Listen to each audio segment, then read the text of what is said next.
All right, let's make the metallic bonding video again. Right, so metallic bonding, I would strongly suggest always draw 12 ions, so 12 circles. Ideally, they should be the same size, and but always make sure they're in like they have regular rows. Okay, just because okay, wait, let me just post this. So they're regular rows of metal ions, and they are giant lattice.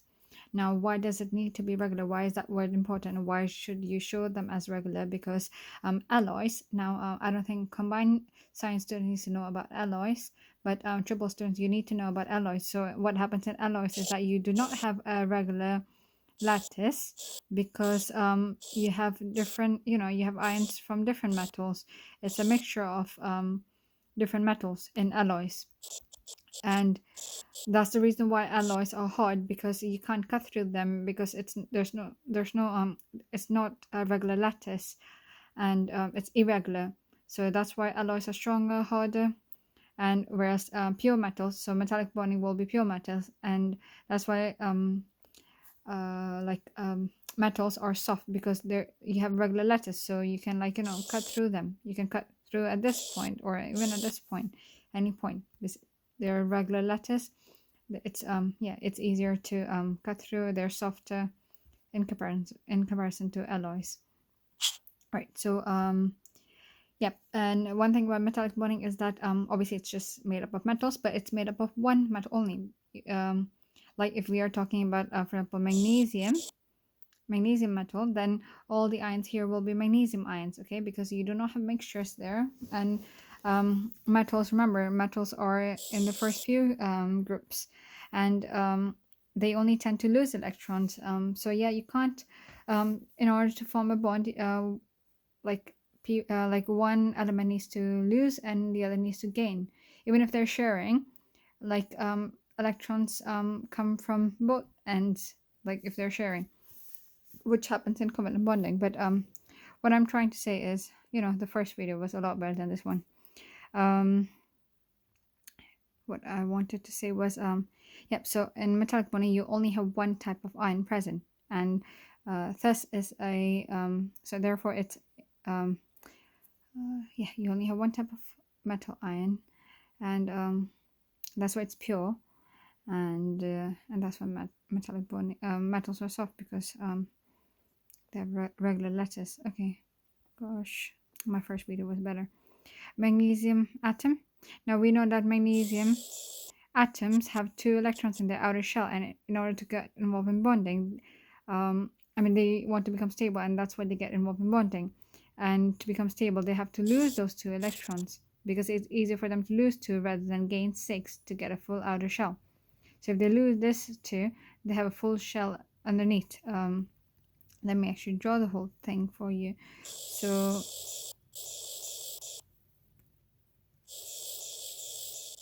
you see, we have two shells in the two electrons in the first one, 8 in the second one. That's 10 in total, and then we have two. We've got two there. Okay, so magnesium atoms, they lose these two electrons.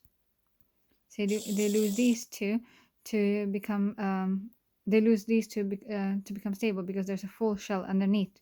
So you still draw, if you're drawing it, you still draw the third shell, okay, because the shell is still there. The shell has not disappeared. It's just an empty shell now, right?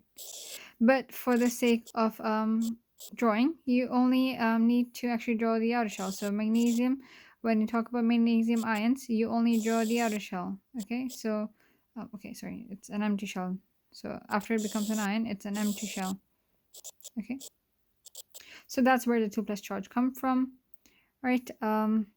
And yep, so you draw 12 ions. Now each of them ion should be magnesium 2 plus. So make sure you write magnesium 2 plus in all of them. If it's okay, that looks like 27.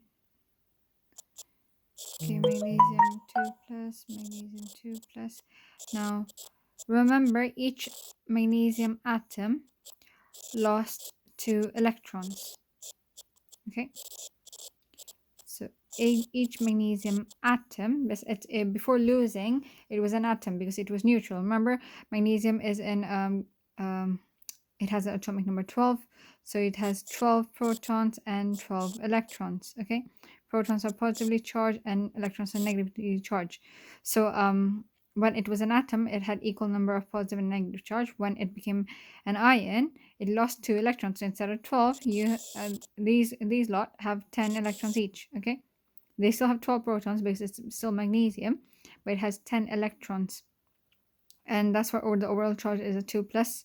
So with 12 positives and 10 negatives, the net is 2 positives. Okay, so yeah, what happened is that each magnesium atom loses 2 electron to form a positive 2 magnesium ion. So you make sure you draw your electrons. Okay, you should draw a lot of electrons in between, around the structure. Okay, you should draw many of them, and that's all. That's the structure of metal, yeah, any metal ion. Okay, the only difference with another structure will be, like, let's do sodium. So sodium, it's in group 1, so you expect it to lose 1 electron, so it will become a sodium with a positive 1 charge. So in comparison to magnesium, you will draw less electrons. With magnesium, each magnesium atom loses 2 electrons, but sodium, each sodium atom will lose 1 electron only.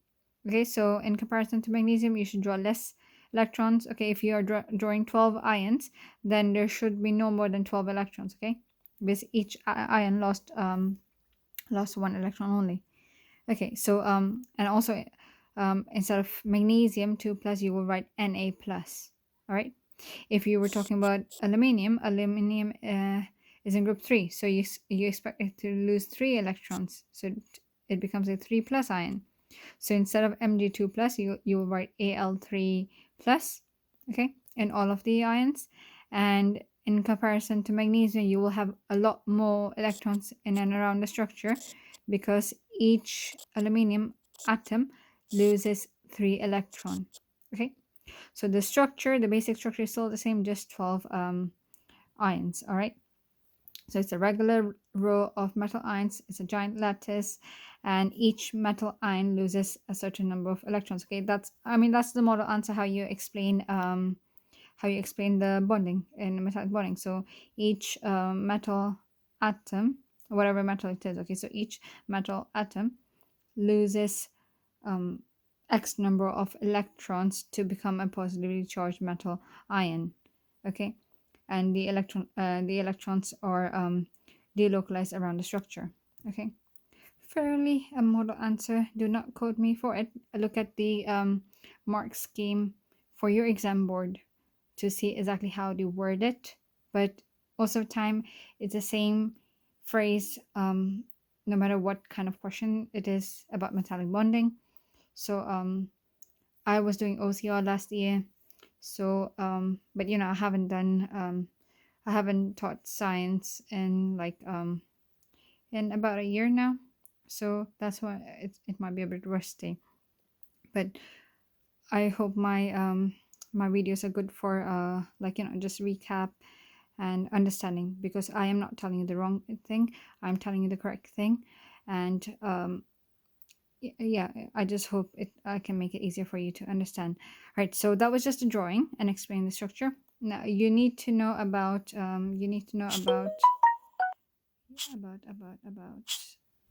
properties and about electricity. Okay, so let me just make this smaller. Okay, right, so properties. So that was drawing.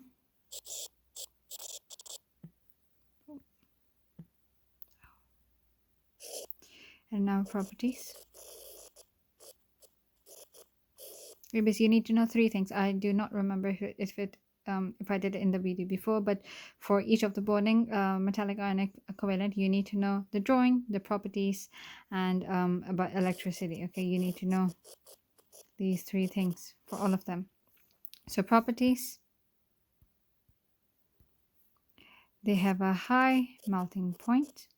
Therefore, they have a higher boiling point as well, okay? Now, sometimes you have to explain why do they have a high melting point or boiling point. That's because they have strong electrostatic forces of attraction between the opposite charges, okay? So whenever you have opposite charges, there will always be strong electrostatic forces of attraction between them. In the case of metallic bonding, the positive charge are the metal ions, okay? And the negative charge is the electrons, okay? So whenever there are opposite charges, there will be strong electrostatic forces of attraction between them. This phrase is good to remember to help you remember things, but when you have a question, so if it's about metallic bonding, then you just need to tweak it a bit. Make sure you specify what the positive ion is and what the positive charge is and what the negative charge is. So here, the positive is the metal ions and the negative is the negatively charged electrons. In another scenario, the positive and negative could be different thing. But whenever you have opposite charges, you will always have strong electrostatic forces of attraction between them. No matter any topic in chemistry, any topic in physics, that's the case. But depending on the situation, what the positive charges, what the negative charges, that might be a bit different. But it will always be, so strong electrostatic forces of attraction always exist between opposite charges. Okay, so that explains why they have a high melting point, high boiling point. All right, about electricity. So a good phrase to remember is whenever you have charge that is free to move around, that thing will conduct electricity. And again, depending on the context, depending on the question, you need to tweak this a bit. So if we are going to talk about metallic bonding, the charge that is free to move around is the negatively charged electrons. So we have negatively charged electrons, okay? So negatively charged electrons that are free to move around, okay? Or we have delocalized electrons that are free to move around, okay? So again, it helps to remember that whenever you have charge that is free to move around, that thing will conduct electricity. And depending on the context, you just need to tweak this a bit. So in another scenario, it could be positive and negative ions that are free to move around, so that thing conducts electricity. And here, metals conduct electricity because you have negatively charged electrons that are free to move around. So we've done the drawing, we've done the properties, we've done the electricity, and we have also kind of explained the structure. That's all you need to know about metallic bonding. Honestly, I think my previous video was shorter and this was a bit more rough. I mean, like I explained things a lot better in the previous one, but it was mute. I mean, I did everything here as well, but then like I was a bit rambling at times.